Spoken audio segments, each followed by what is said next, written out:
Hi Karina, how are you? Good, how are you? It's good to see you. I'm doing well. So we should just get right to it.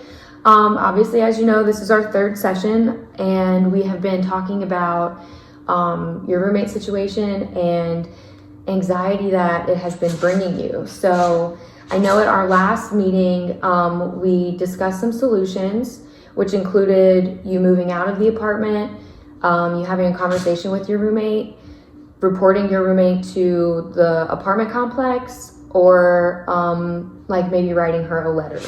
So I just wanted to check in and see how you're feeling about some of those solutions that we came up with. Still feeling really anxious about it just because I don't like confrontation. So it's making me really anxious just thinking about having to have this conversation with her. Okay, so it sounds like you think that the conversation is probably the best way to approach the situation? Yes. Okay, so we can definitely do some work around having that conversation, but I guess before we even get into that, I just kind of want to know what your thoughts are around like your level of safety. If you were to have this conversation with her, I know you guys have been living together for about 8 months, but you don't really know each other well. So do you think there's any potential risk of it getting hostile or aggressive if you have this conversation with her? No, I mean, every time I've talked to her, she's pretty like cool, calm, and collected. So I don't feel like she would be like aggressive towards me whatsoever. It's just more my anxiety that's like making me in my head about it. Okay. So what I'm hearing you say is that the anxiety just really comes from you maybe not knowing what to say or how to approach the conversation, but not necessarily that you think it's gonna put your living situation, put you at risk. Right. Okay. All right. So tell me a little bit about how this past week has been, just kind of what it looks like to be you living in this situation. So it's really hard because we both work really long hours and we see each other at different times of the day. But it's just been really hard because one, her boyfriend's living with us. She never asked me if he could live with us, which is really frustrating because he'll walk around in his boxers and I just don't feel comfortable with that. But she's just super messy. Like there was a pizza slice laying on the floor. Like she didn't bother to clean up. I just feel like it's just disrespectful towards me as her roommate that she's just like, just doesn't care that I would come home and see a pizza slice on the floor. So it's just been really frustrating to just be there when I am there, and I'm not there very often. So it's like when I am in my space, like I want to feel good. Like I want to feel safe in my own home. Like I don't want to have to feel like uncomfortable or feel like I can't go home. So it's just been really frustrating to have to deal with, those instances of her being so messy. Like she just has no regard for my feelings or like the kind of house I like to live in.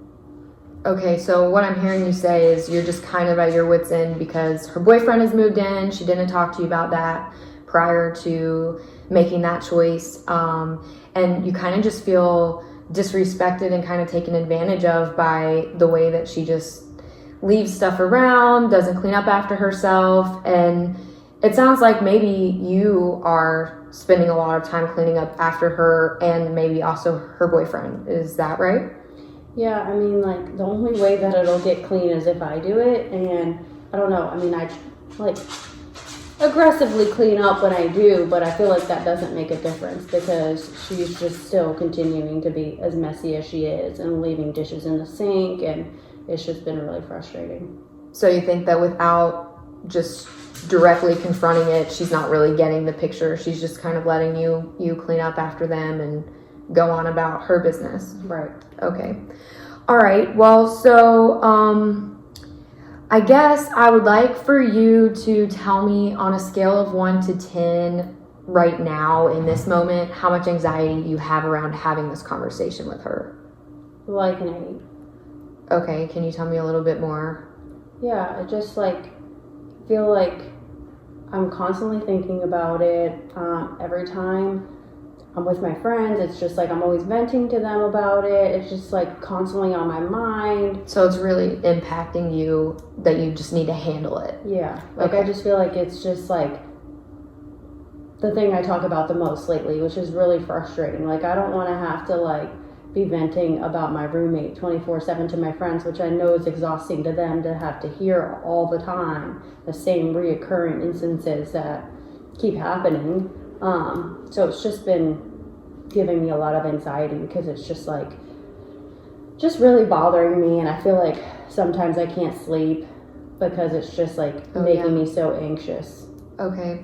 All right. Well, I think that if it's okay with you, we will try an exercise today. Obviously, you have seen this chair sitting here is empty, and I thought that maybe we could try role playing a little bit about what the conversation might look like. And the point of this exercise would be to help you gain confidence, to give you a bit of an idea of what you might say, and to really kind of think about how she might respond. So do you feel comfortable kind of giving that a try? Sure. Okay, so just imagine that your roommate is sitting here in this chair, and how might you start the conversation? So I'd probably be like, hey Sam, do you mind if we have a conversation? And just like continue to say how I would go about it. Yeah, just anything that comes to your mind about how, I would approach it. Yeah. So I'd be like, hey Sam, definitely need to sit down and chat with you about something that's been bothering me.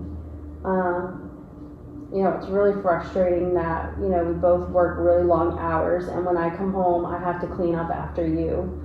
It's also really frustrating that, your boyfriend's living here. You didn't ask me if he could live here, and then he walks around like this is his apartment, which it's not. I pay rent, you pay rent. He doesn't pay rent. So it's just really frustrating that I can't walk around how I want to walk around. Like I have to be, cautious if he's going to be in the apartment, and it's just not fair to me. And I'm just really frustrated that you didn't bother to take in account my feelings about the situation before you just decided to let him live with us.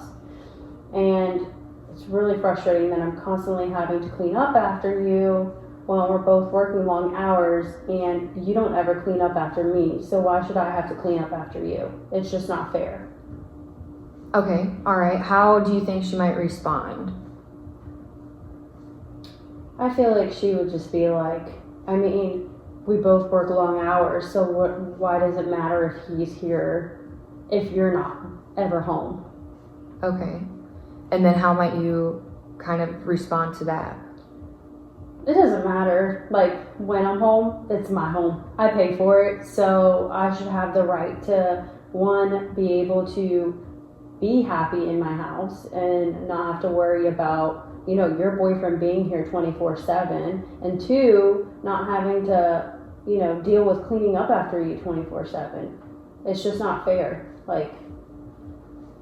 And how do you think she will respond to that? I feel like she would probably try to be better about it.